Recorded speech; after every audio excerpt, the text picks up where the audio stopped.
우리는 스포츠를 사랑합니다. 스포츠엔 땀과 눈물, 그리고 한편의 멋진 역전 드라마가 있습니다. 땀은 그들의 노력을 배신하지 않습니다.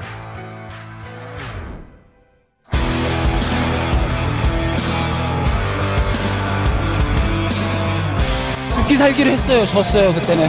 지금은 죽기로 했어요. 이겼어요. 그게 답입니다.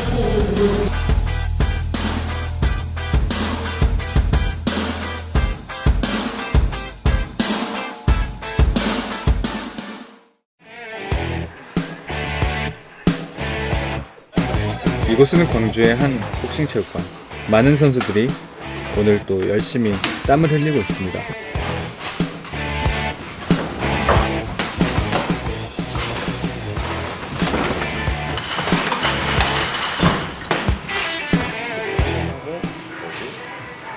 주짓수도 같이 12년도부터 했었던 것 같아요. 솔직히 말하면 기분 좋진 않아요. 많이 맞았거든요.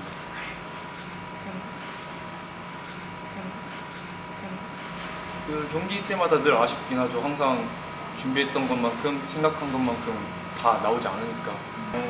일단 실력이라는 게 진짜 하는 만큼 느는 것 같아요. 땀 흘린 만큼 얻어지는 것도 있고 이것만큼 정직한 게 또 없는 것 같아요. 저는 그렇게 생각해요. 스포츠에서 땀은 정직합니다. 땀을 흘린 만큼 성취감과 발전이 뒤따르기 때문이죠. 그렇기에 선수들은 오늘 또 최선을 다할 수 있습니다.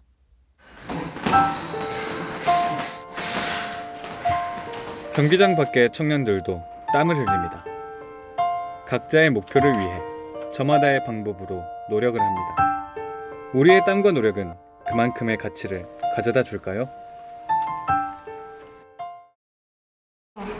지금 사서 공무원 준비하고 있어요. 학업이랑 알바를 좀 병행하면서 공부를 하고 있어요. 그래서 많은 시간까지는 투자를 못하고 있고 하루에 3-4시간 정도? 꾸준히 공부한다고 생각했는데 일단 점수가 잘 오르지 않는 것 같아서 좀 속상하고요. 그리고 내년에 어떻게 될지 모르니까 그냥 막연한 불안감.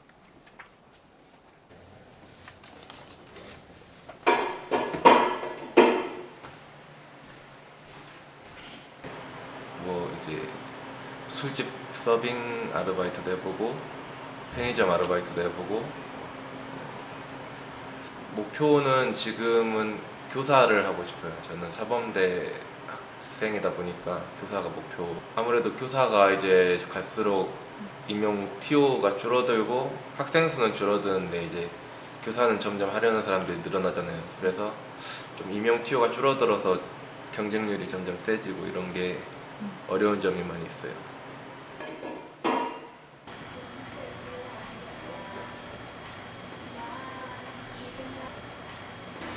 일단 영어는 오픽을 IH랑 토익을 이제 840점대 맞춰놨고요. 이 공모전이란도 한 줄 채우려고 여기저기 쓱 하고 있고, 이제 자격증 같은 경우도 식스 시그마랑 워드랑 이런 컴퓨터 자격증 간단하게 따고 있습니다. 참는 거. 일단 이게 어쩔 수 없어요. 이게 한 번에 되는 거는 말도 안 된다는 걸 알고 있지만 당연히 오게 될 좌절, 아픔, 탈락 이런 거를 느끼면은 힘들 수밖에 없잖아요, 사실. 근데 그거를 참고 견뎌내야 된다는 거 알지만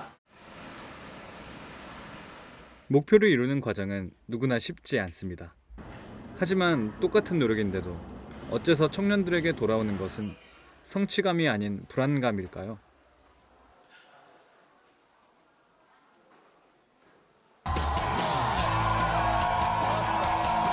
정말 실리만 있을 뿐입니다. 본격적으로 제 강의를 시작하겠습니다. 하려면 이렇게 해야 돼. 그렇게 해서 내년에는 어떻게 해야 되고 이런 생각을 만약에 하루에 1시간씩 청년들의 불안감을 눈치채기라도 한 듯이 미디어에서는 성공에 관한 강연들이 쏟아집니다. 자네가 요즘 슬럼프라고? 나는 슬럼프란 말을 쓰진 않아. 대신 그냥 게으름이라고 하지. 결핍을 세팅을 해요. 없는 결핍을 집어넣는다고. 수많은 강연에서 청년들이 더 노력하고 매달리는 것이 답이라고 말합니다. 광주 시내의 한 서점을 찾아가 봤습니다. 수많은 베스트셀러들 사이에서 우린 손쉽게 자기계발서들을 볼 수 있었습니다.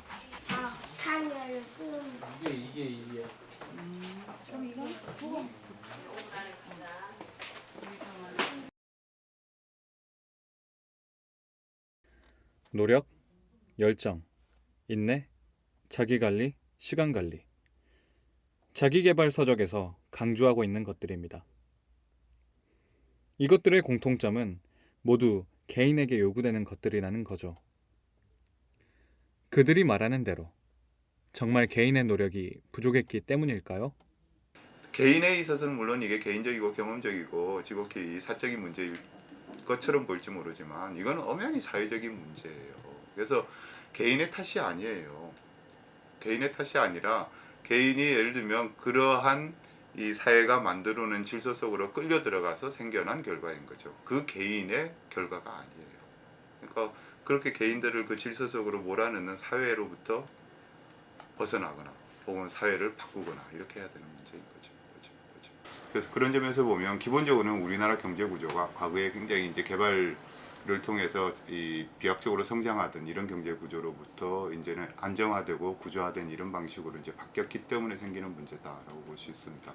근데 이런 것들이 충분히 이제 숙고되고 정책적으로 반영이 돼서 인력 수급이 원활하게 이루어질 수 있도록 하는 어떤 정책이 장기적 전망하에서 이루어졌어야 되는데 이제 그런 게 이루어지지 않았기 때문에 오늘날의 이런 이제 청년 실업의 문제나 이런 것들이 발생한다고 볼 수 있겠죠. 정부의 무분별한 대학 정책으로 인해 대학을 졸업한 고학력 노동인구들은 급증하였습니다. 수많은 청년들은 경쟁력을 갖추기 위해 학원가를 향하게 됩니다. 경쟁이 과열되면 어떻게 되겠습니까? 시장 경쟁의 특징이 뭐냐면 경쟁이 심해지면 품질이 비슷해집니다. 품질이 안 되는 건 자연스럽게 탈락될 테고 그 경쟁이 심화되면 그 품질이 비슷해지기 때문에 결국은 뭐냐면 원하는 스펙, 필요로 하는 어떤 요건 이런 것들이 비슷한 수준에 다 이렇게 가버려요. 결국은.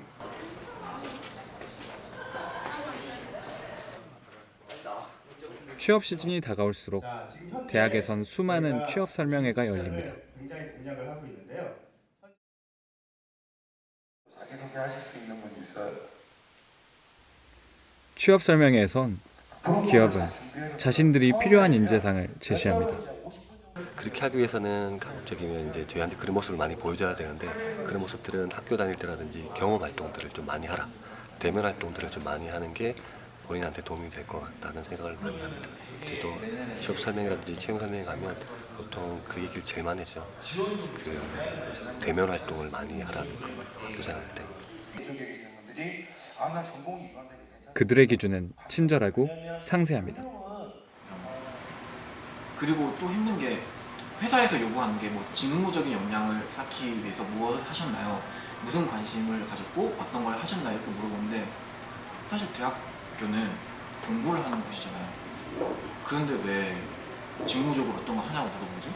왜 나는 그거를 이제서야 4학년 때 이제 준비하는 거지? 이 각 기업에 필요한 인력들은 자기들이 뽑은 다음에 신규 인력을 뽑은 다음에 자기들이 훈련을 시켜야 돼요. 이게 OJT거든요.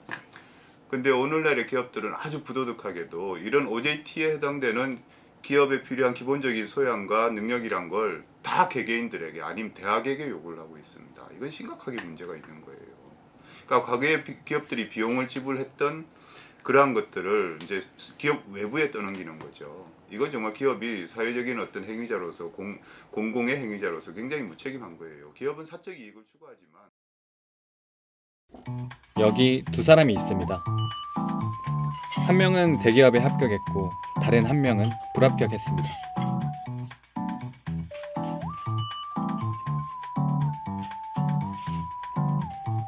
합격자는 눈에 띄는 이력이 없음에도 대기업에 합격했고 불합격자는 스펙이 출중했음에도 23곳에서 불합격했죠. 왜일까요?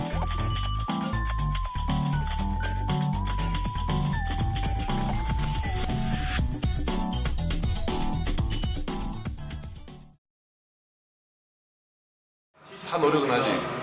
하지만은 우리 때는 그 적은 노력으로 성공할 수 있는 사회였고 지금은 그 노력의 몇 배를 해도 송강이 힘든 사회가 된 거 그건 청년 잘못이 아니죠. 그 사회를 만든 건 기성세대니까 기성세대 잘못이지. 진짜 최종 목표 하나만 말하면은 사실 행복하게 먹고 살고 싶으니까 이것 때문에 어떻게든 아동바동 열심히 해보려고 하는 게 사실이죠.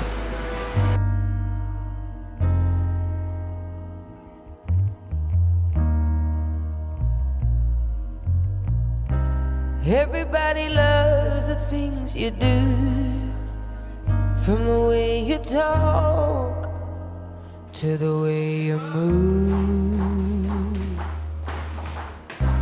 Everybody 땀은 배신하지 않습니다. watching you, 'cause you feel like home.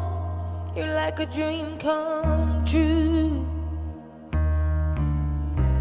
But if by chance you're here alone, can I have a moment before I go? 'Cause I've been by myself all night long, hoping you're someone I used to know. You look like a movie. 그러나 사회는 우리의 땀에 응답해 줄 수 있을까요?